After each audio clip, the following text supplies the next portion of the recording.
ये लोग बैठ रहे थे, ये जो आदमियों की शक्ल में चोर हैं।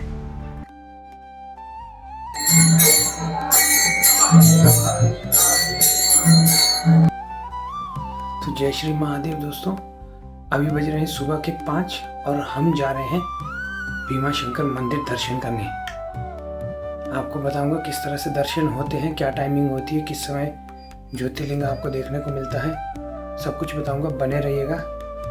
जय श्री महादेव। तो वीडियो को पूरा देखिएगा, क्योंकि मैंने लास्ट में वीडियो में इस मंदिर के बारे में कुछ महत्वपूर्ण जानकारियाँ और यहाँ पर रुकने की कितनी व्यवस्था है नहीं है, ये सब कुछ बताया है डिटेल में। और साथ ही चैनल को सब्सक्राइब करना ना भूलिएगा। हम पहुँच चुके हैं यहाँ से अंदर।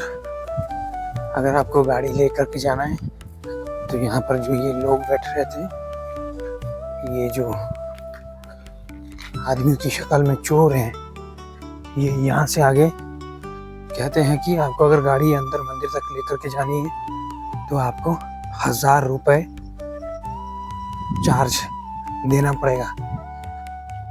तो मैं इनको लुटेरे इसलिए कह रहा हूँ क्योंकि अगर आप इनको 1000 रुपया नहीं देंगे गाड़ी अंदर लाने का, तो ये लोग बैरिकेडिंग के बाहर जहाँ पर गाड़ी लगाने की जगह है वहाँ पर भी आपको गाड़ी नहीं लगाने देंगे। तो इसी तरह से आप यहाँ पर अगर आते हैं तो इनसे ज़रूर बचिएगा। और रही बात अंदर गाड़ी लेकर के आने की बैरिकेडिंग के अंदर, तो वहाँ से मंदिर के गेट तक आपको सिर्फ 2 मिनट पैदल चलने में लगते हैं। तो अगर आप उस चीज़ का 1000 रुपया पे करेंगे तो डायरेक्टली और इनडायरेक्टली बेवकूफ़ ज़रूर बनेंगे। तो इनसे बच करके रहिएगा। अगर आप आ रहे हैं तो आप देख सकते हैं यहाँ पर आपको मंदिर के बिल्कुल नज़दीक में खाने पीने की सुविधा भी मिल जाएगी। 320-30 सीढ़ियाँ उतरने के बाद अब हम पहुँच चुके हैं मंदिर के मेन गेट के पास। यहीं पर आपको अपने जूते चप्पल उतारने पड़ेंगे और यहीं से आप चढ़ावे के लिए अंदर के लिए चीज़ें ले सकते हैं। जैसे यहाँ पर आपको सब कुछ मिल जाएगा, धतूरा, बेल का पत्ता, जो कुछ भी आप लेना चाहते हैं वो आपको सब कुछ यहाँ पर मिल जाएगा। साथ ही अब आपको कुछ रोचक और रहस्यमय बातें बताता हूँ इस ज्योतिर्लिंग के बारे में। जैसे कि इस ज्योतिर्लिंग का नाम भीमा शंकर क्यों रखा गया, तो आपको बता देता हूँ। रावण का भाई कुंभकर्ण था, उसका एक पुत्र था भीमासुर। भीमासुर जिसने ब्रह्मा की तपस्या करके कुछ अमोघ शक्तियां प्राप्त कर ली थी और वो देवताओं को परास्त कर रहा था। तो एक दिन उसने शिव की आराधना करने वाले एक ऋषि की तपस्या भंग कर दी और उन्हें बंदी बना लिया। लेकिन ऋषि ने इसी स्थान पर फिर से अपनी आराधना शुरू कर दी, महादेव की ज्योतिर्लिंग की स्थापना करके। तो कहा जाता है उसी ज्योतिर्लिंग से प्रकट होकर के भोलेनाथ ने भीमासुर राक्षस का इसी स्थान पर वध कर दिया था। उसके बाद से इस ज्योतिर्लिंग को भीमा शंकर ज्योतिर्लिंग के नाम से जाना जाता है।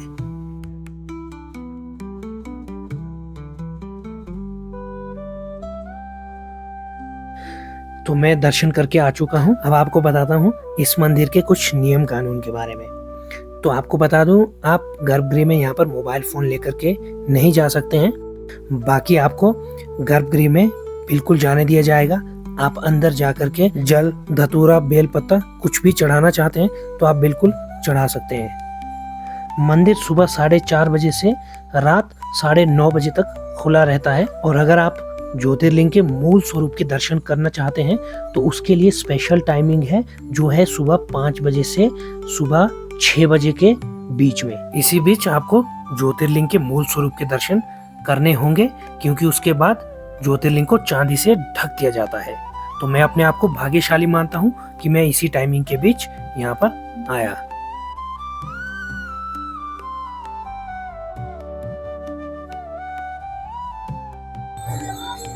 यहाँ पर भी अगर आप दर्शन करने के लिए आते तो यहाँ पर भी कोई वीआईपी टिकट्स नहीं लगती है।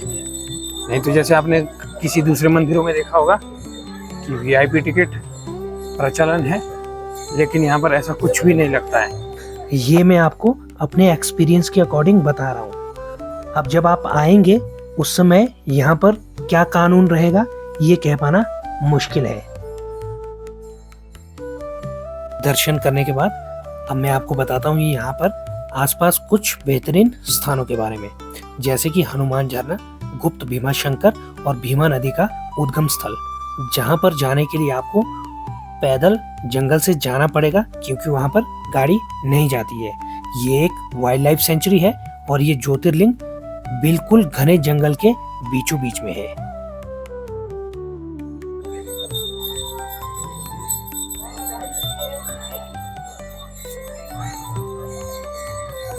कुछ ध्यान देने वाली बातें और हैं।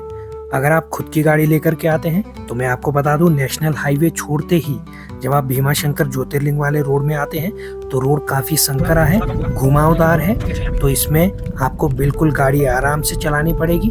अगर थोड़ी सी भी आपसे गलती होती है, आप तेज चल रहे हैं, तो आपको नुकसान काफ़ी ज़्यादा उठाना पड़ सकता है।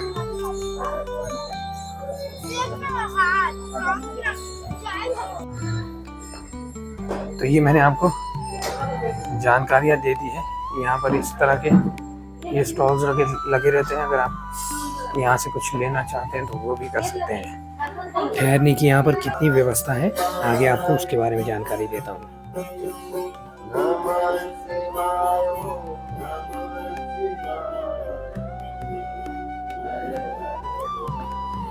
यहाँ पर जब आप मंदिर के बिल्कुल क्लोज में आते हैं तो यहाँ पर जो रहने की व्यवस्था है वो थोड़ी कम है, तो आप या तो अर्ली अपनी बुकिंग करके चलिएगा अगर आप शाम को यहाँ पर स्टे कर रहे हैं, नहीं तो थोड़ा आगे पीछे आपको मिल ही जाएगा। तो ये है हमारा होम स्टे जो मंदिर से 3 से 4 किलोमीटर की दूरी पर है। जैसे मैंने आपको बताया कि मंदिर के नज़दीक रहने की व्यवस्था बहुत कम है, इसलिए यहाँ पर थोड़ा दूर आपको होम स्टे होटल्स काफ़ी ज़्यादा देखने को मिल जाएंगे। इसकी कीमत 1000 रुपये है एक रात के लिए, लेकिन ये भी सीज़न के अकॉर्डिंग घटता बढ़ता रहता है। अगर आप भीड़ वाले समय में आ रहे हैं तो कीमत 1500 तक भी हो सकती है। बाकी आप वेबसाइट्स पर ज़रूर चेक कीजिएगा। तो ये थी कुछ महत्वपूर्ण जानकारियाँ आपकी भीमाशंकर मंदिर के बारे में। यहाँ जो दर्शन की व्यवस्था थी, किस तरह से होता है, क्या प्रोसीजर है, वो मैंने आपको सब कुछ बता दिया है।